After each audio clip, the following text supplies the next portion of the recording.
মৰমৰ ছাত্ৰ ছাত্ৰীসকল, আজি মই যিমান পাৰি সিমান সহজকৈ তোমালোকৰ 2 নম্বৰ যিটো চেপ্টাৰ নেলছন মেণ্ডেলা এই সম্পৰ্কে তোমালোকক থুলমূলকৈ একেবাৰে ছুটিকৈ আৰু থুলমূলকৈ ক'ম যে নেলছন মেণ্ডেলাৰ সম্পূৰ্ণ নামটো কি ওপৰত দিয়া আছে। এই নামটো তোমালোকে চাই ল'বা, সেইটো সম্পূৰ্ণ নাম যে নেলছন মেণ্ডেলা আছিল দক্ষিণ আফ্ৰিকাৰ চাউথ আফ্ৰিকাৰ প্ৰথম ব্লেক প্ৰেছিডেণ্ট অৰ্থাৎ নিগ্ৰ ৰাষ্ট্ৰপতি। যেতিয়া নিগ্ৰ ৰাষ্ট্ৰপতি হ'ল কেতিয়া, যেতিয়া তাত ইলেকশ্যন হৈছিল, আৰু তাত ইলেকশ্যন কেতিয়া হৈছে চাউথ আফ্ৰিকাত 1994 1994 চনত গণতান্ত্ৰিক ইলেকশ্যন হৈছিল। তাৰ আগত তেওঁলোক ক'ত আছিল, ব্ৰিটিছৰ তলত আছিল, ব্ৰিটিছৰ অধীনত আছিল। অৰ্থাৎ তাতে কি এটা ছিষ্টেম চলি আছিল এপাৰ্থাইড অৰ্থাৎ বৰ্ণবৈষম্য।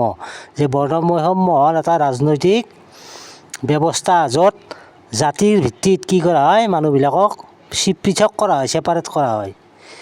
যে এই ছিষ্টেমটোৰ বিৰুদ্ধে সংগ্ৰাম কৰি নেলছন মেণ্ডেলাই কি কৰিছিল, চাউথ আফ্ৰিকাক স্বাধীন কৰিছিল। আৰু এই সংগ্ৰামত অংশগ্ৰহণ কৰাৰ ওপৰত তেওঁ কি কৰিছিল, কমেও 30 বছৰ সময় নেলছন মেণ্ডেলাই কাৰাবাস খাটিবলগীয়া হৈছিল। নেলছন মেণ্ডেলাৰ যিটো দল African national Congress party ANC দলে তেওঁলোকৰ যিটো ইলেকশ্যন হৈছিল এই 1994 চনত, সেই ইলেকশ্যনত কি হৈছিল যে 400খন আসনৰ ভিতৰত 258খন সংখ্যাগৰিষ্ঠ চিট পাই তেওঁলোক নিৰ্বাচিত হৈছিল। আৰু এই নিৰ্বাচিত হোৱাৰ পাছত তেওঁলোকৰ যিটো শপত গ্ৰহণ অনুষ্ঠান অৰ্থাৎ ইনগৰেশ্যন চেৰিমনী, এই ইনগৰেশ্যন চেৰিমনীত কোন তাৰিখে আৰম্ভ হৈছিল, 10 মে। আৰু সেই 10 মে'ৰ দিনা প্ৰায় 140খন দেশৰ পৰা ৰাজনৈতিক প্ৰতিনিধিসকল তাত উপস্থিত হৈছিল। আৰু এই শপত গ্ৰহণ অনুষ্ঠানটো ক'ত হৈছিল, যে তেওঁলোকৰ যিটো ইউনিয়ন বিল্ডিং অৰ্থাৎ যিটো ইউনিয়ন বিল্ডিঙৰ চেঞ্চটন অৰ্থাৎ এটা এম্পি থিয়েটাৰ অৰ্থাৎ চাল নথকা আমাৰ ষ্টেডিয়ামৰ দৰে এটা আহল বহল ঘৰত য'ত ওপৰত চাল নাই, তাত অনুষ্ঠিত হৈছিল। আৰু ইয়াত এই অনুষ্ঠানত নেলছন মেণ্ডেলাই এটা ভাষণ দিছিল। আৰু সেই ভাষণটো আচলতে BBC অৰ্থাৎ ব্ৰিটিছ ব্ৰডকাষ্টিং কৰ্পৰেশ্যনেও সেই ভাষণটো কি কৰিছিল, ৰেকৰ্ড কৰিছিল। যে এই ভাষণটোত তেওঁ তাত উপস্থিত থকা এই সমগ্ৰ যিবিলাক আমাৰ প্ৰতিনিধিসকল, এই প্ৰতিনিধিসকলক ধন্যবাদ জনাইছিল। কাৰণ তেওঁলোকে তেওঁলোকৰ স্বাধীনতা লাভৰ যি আনন্দ, সেই আনন্দত অংশগ্ৰহণ কৰাৰ লগতে তেওঁলোকক উৎসাহিত কৰাৰ বাবে। এই শপত গ্ৰহণ অনুষ্ঠানলৈ যাওঁতেই যে মেণ্ডেলাই কি হৈছিল, তাৰ লগত তেওঁৰ ছোৱালীজনীক লৈ গৈছিল। ছোৱালীজনীৰ নাম কি আছিল, জেনানী। এই শপত গ্ৰহণ অনুষ্ঠানত যে শপত গ্ৰহণ কৰাৰ তান্ত্ৰৰ পদ্ধতিটো হ'ল কি, যে তাতে 2টা উপৰাষ্ট্ৰপতি থাকে, 2টা ডেপুটি প্ৰেছিডেণ্ট থাকে। যে প্ৰথমে শপত গ্ৰহণ কৰিছিল মিষ্টাৰ ডি ক্লাৰ্কে, কিন্তু মিষ্টাৰ ডি ক্লাৰ্কে প্ৰথম শপত গ্ৰহণ কৰিলেও দ্বিতীয় উপৰাষ্ট্ৰপতি হিচাপে শপত গ্ৰহণ কৰিছিল। আৰু তাৰপাছত থাবো মেকি কি কৰিছিল, যে দ্বিতীয়তে শপত গ্ৰহণ কৰিছিল কিন্তু প্ৰথম উপৰাষ্ট্ৰপতি হিচাপে। এইটো ভালকৈ মনত ৰাখিবা। তাৰপিছত কি হ'ল,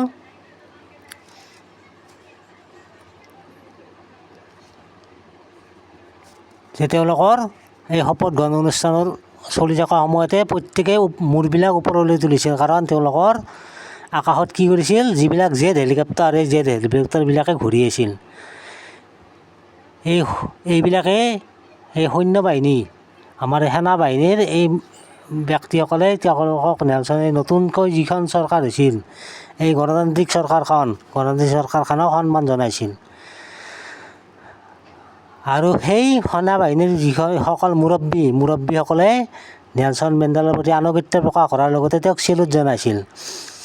এই ক্ষেত্ৰত নেলছন মেণ্ডেলাই কৈছে যে যিসকল ব্যক্তিয়ে তেওঁক আজি চেলুট জনাইছে, সেই কেইজনে কিন্তু কেইবছৰমান আগতে তেওঁক কি কৰিছিল, জেলত দিছিল, অৰ্থাৎ কাৰাগাৰলৈ বন্দী হিচাপে লৈ গৈছিল।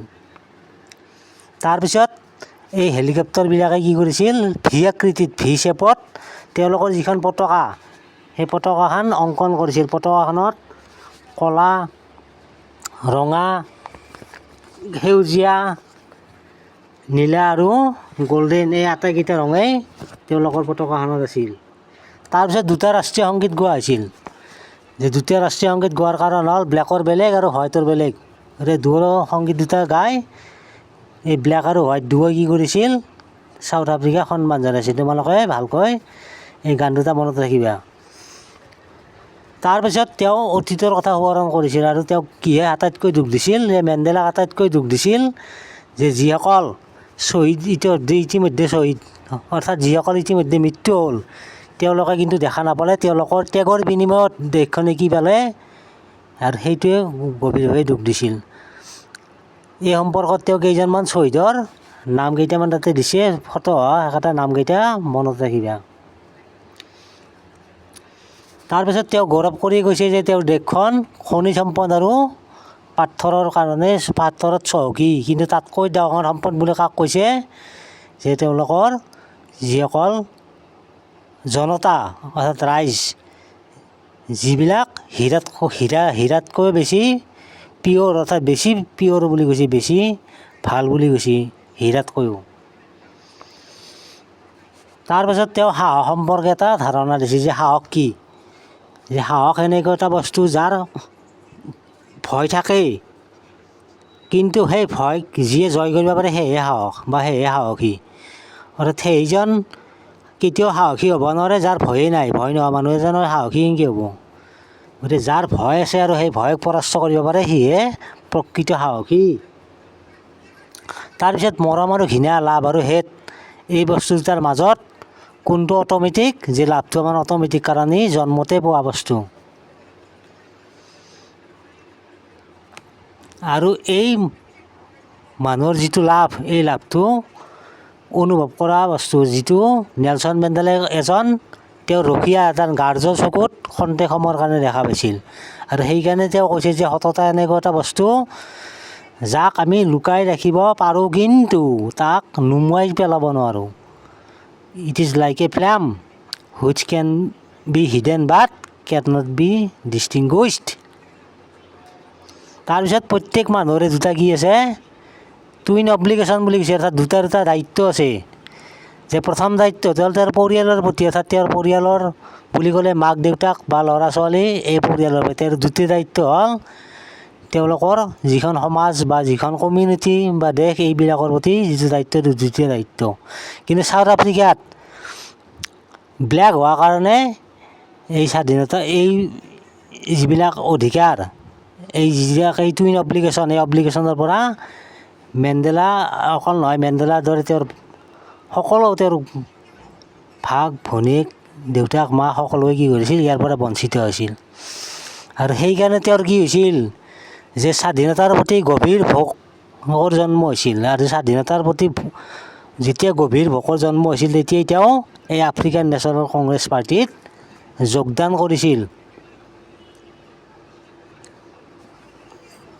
যে এই স্বাধীনতাৰ ভোক জন্মাৰ আগতে তেওঁ কিছুমান পৰ্যায়ৰ কথা কৈছে, যে ছাত্ৰ হিচাপে তেওঁ কি বা ল'ৰা হিচাপে তেওঁ কি স্বাধীনতা পাইছিল, বা তেওঁ পিছত কি স্বাধীনতা পালাক, আৰু কি স্বাধীনতা তেওঁ হেৰুৱালাক। যে তেওঁৰ দৰে এজন ভয়াতৰ মানুহ কেনেকৈ অত্যন্ত সাহসী হ'ল, এজন সন্যাসীৰ দৰে থাকিবলগীয়া হ'ল, সেইবিলাক ইয়াত বৰ্ণনা দিছে। যে মেণ্ডেলাই কৈছে যে আমাৰ যিবিলাক শোষক, অৰ্থাৎ যিয়ে শাসন কৰে, শাসন মানে কি, এইটো নিষ্ঠুৰভাৱে যিয়ে শাসন কৰে সেইবিলাকক শোষক বুলি কয়। যে শোষক আৰু শাসিত দুয়োটাই আচলতে সমানেই দায়ী। অৰ্থাৎ সুবিধাটো শোষণ কৰাৰ সুবিধা দিয়াজনো সেই শোষণ কৰা সকলৰ দৰে সমানে দায়ী। গতিকে দুয়োকো আমি সমানেই কি কৰিব লাগে, বৰ্জন কৰিব লাগে। গতিকে একদম থুলমূলকৈ এইখিনিয়ে আজিলৈ